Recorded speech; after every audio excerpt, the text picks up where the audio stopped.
Halo semuanya, saya Hani Putri Wistanggang dengan NIM C1C022111 dari R009S1 Akuntansi. Hari ini saya akan mempresentasikan materi perpajakan tentang sistem dan cara pemungutan pajak, tarif pajak, dan fungsi pajak. Langsung saja, penerapan perpajakan di Indonesia dibagi menjadi 3. Yang pertama, stelsel. Jika dia dari stelselnya, maka pada prinsipnya digunakan stelsel nyata. Namun pada penerapannya stelsel campuran. Awal tahun fiktif stelsel untuk keperluan pembayaran angsuran atau PPh, pasal 25, akhir tahun digunakan stelsel nyata. Yang kedua yaitu jika dilihat dari asasnya, maka untuk wajib pajak dalam negeri digunakan asas domisili, wajib pajak luar negeri digunakan asas sumber. Untuk wajib pajak badan dan orang asing digunakan asas kebangsaan. Kemudian yaitu sistem pemungutan pajak. 1. Full Self-Assessment System adalah sistem pemungutan pajak di mana wajib pajak menentukan sendiri jumlah pajak terhutang sesuai dengan ketentuan peraturan perundang-undangan perpajakan. Ciri-cirinya: 1. Wewenang untuk menentukan besarnya pajak terhutang ada pada wajib pajak sendiri. Yang kedua, wajib pajak aktif, mulai dari menghitung, menyetor, dan melaporkan sendiri pajak yang terhutang. Kemudian ada Semi Self-Assessment System, yaitu adalah sistem pemungutan pajak di mana wewenang untuk menentukan besarnya pajak ada pada dua pihak, yaitu wajib pajak dan fiskus.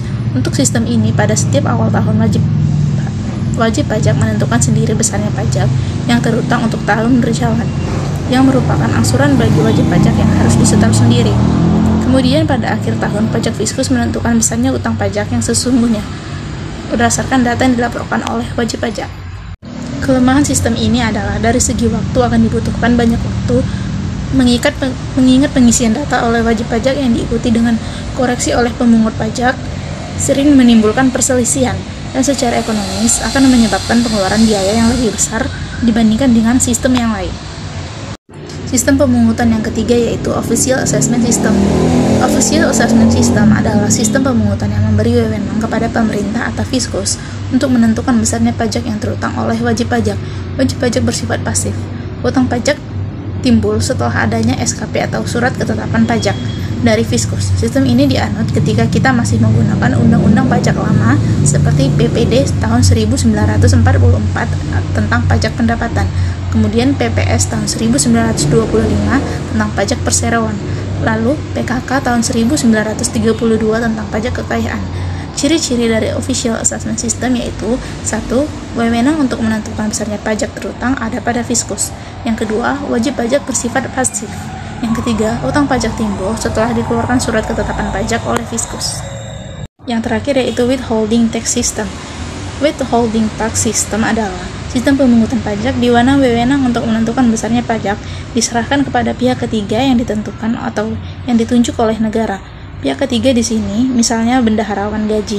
Contoh pajak yang dipungut dengan sistem ini adalah PPh pasal 21, 22, 23, 26, dan 4 ayat 2. Materi kedua yaitu tentang tarif pajak. Tarif pajak merupakan dasar pengenaan pajak atas objek pajak yang menjadi tanggung jawab wajib pajak. Biasanya tarif pajak berupa persentase yang sudah ditentukan oleh pemerintah. Ada berbagai jenis tarif pajak dan setiap jenis pajak pun memiliki nilai tarif pajak yang berbeda-beda. Dasar pengenaan pajak merupakan nilai dalam bentuk uang yang dijadikan dasar untuk menghitung pajak terhutang. Macam-macam tarif pajak dikenal dengan hukum pajak. Yang pertama, tarif sebanding atau proporsional. Tarif pajak yang persentase pengenaannya tidak berubah berapapun jumlah yang dikenai pajak. Tarif berupa persentase yang tetap terhadap berapapun jumlah yang dikenai pajak sehingga besarnya nilai yang dikenai pajak.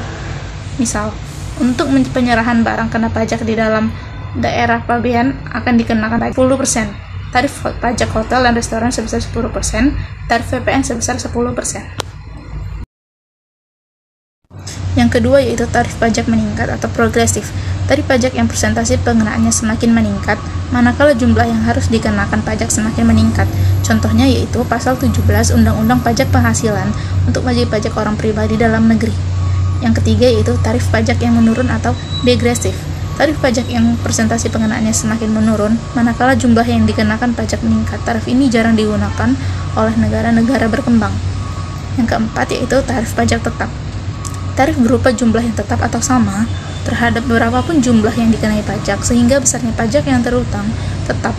Contohnya, besarnya tarif bea materai untuk cek dan bilet giro dengan nilai. Pembahasan terakhir adalah tentang fungsi pajak. Pajak mempunyai peranan yang sangat penting dalam kehidupan bernegara, khususnya di dalam pelaksanaan pembangunan, karena pajak merupakan sumber pendapatan negara untuk membiayai semua pengeluaran termasuk pengeluaran pembangunan. Berikut ini ada 4 fungsi pajak, yaitu sebagai berikut. Yang pertama, fungsi budgeter atau anggaran.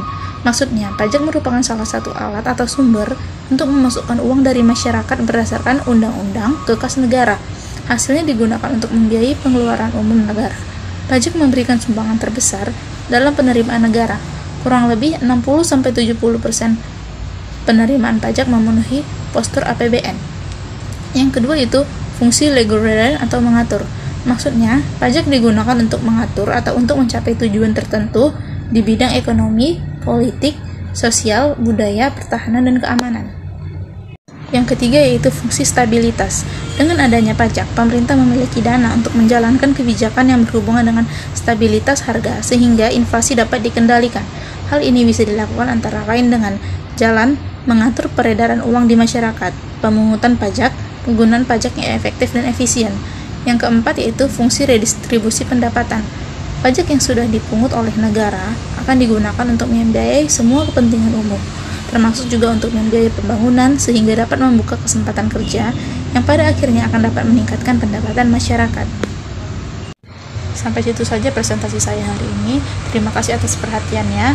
Saya akhiri dengan terima kasih dan sampai jumpa.